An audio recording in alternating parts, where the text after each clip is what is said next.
Well, did you blow the budget on holiday entertainment this year? No need to worry. You'd be surprised at the number of quality wines at affordable prices that you can get. Jackie Ish, our favorite wine expert from Sea Salt St. Pete, is back with some suggestions. Noticed I didn't attempt to say sommelier, since apparently I say it wrong. It's okay. We've left that now.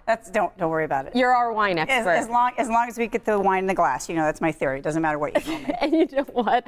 I love this segment because you and I have joked several times. I've got strict rules when it comes to the price of wine. I'm like a $10 and under kind of gal. And I kept saying this is possible. And so to hear you say, yes, it is possible, it makes me feel validated. Of course it's possible. And, you know, I have a rather large list at Sea Salt, but if anybody thinks I'm drinking most of those wines on that list, I'm not quite in that bracket. So these are some of my favorite choices that I personally drink myself. I have a lot of these in my wine rack at home. And beautiful everyday wines, but great wines. Well, I know you're going to open one of them. So as we're kind of getting ready to open, which you're saying you're open Freak Show, right? I am going to open the Freak Show, and I like talking about this appellation because one of the things when you're looking for a budget wine, get out of the big regions like Napa. Now, we love Napa. No one's saying anything bad about Napa. You love Napa. I love Napa, but you're paying a price for those regions, Napa, Sonoma. You get over to France, you're talking about, you know, certain parts of Burgundy and Bordeaux. So if you can get out of those regions, you're going to find some great deals. And this is a great region. This is Lodi. It's just southeast of Napa. Okay. This is a big happy hour pour for us at Sea Salt in St. Pete. Which I'm glad to hear you say that because I've actually given this as gifts before because of the label. That's what I'm basing decisions on. The label is really cool there, so I'm glad to hear it's okay with you as well. It's okay, and you know what? There's a lot to be said for marketing, and the folks over at Michael David are doing it right. So guilty. Fall for the marketing every time. So this is only one example. So your big tip is to not focus on the big areas, go outside. Where do you see that? Do they put that on the label, or how can we know that? Like where the areas come from? You know, everybody is a little different. I mean, they kind of on this one they kind of hide it. You know, it's going to be on the back here. But you want to talk about?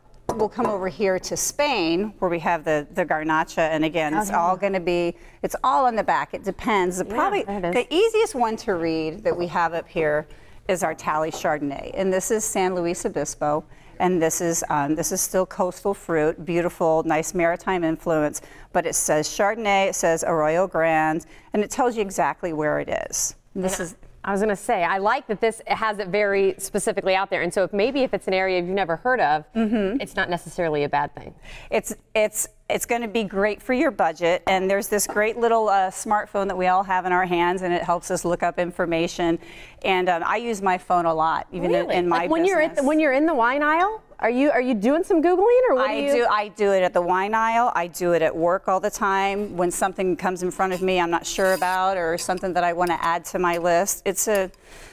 So yeah, it's not just for lay people, folks in the business. We use it. It's indispensable for us for research. Well, that makes me feel a little better too when I'm going to be in the wine aisle looking up some things. So any other tips that you have as I think we get ready to pour here, which again you say is one of the ones that you serve during happy hour. We do. Yeah. Any other tips for people to stay on budget, or at least, you know, try to keep their wines maybe a little on the less expensive side? Well, what I would say is, and we've talked about this in a few other segments, is trust your wine professional. There's a lot of really good wine shops out there, and those folks have some really great training. If you know the region you like, say you go in and say, you know, I want Lodi, or, you know, I want something from southeast France, they can point you in the right direction and let them know what kind of grape you want. I want a Garnacha, or I want a Cabernet, or I want a Petit Syrah, I want a Chardonnay, or, you know, I want a Northern Italian white, which is what we have here.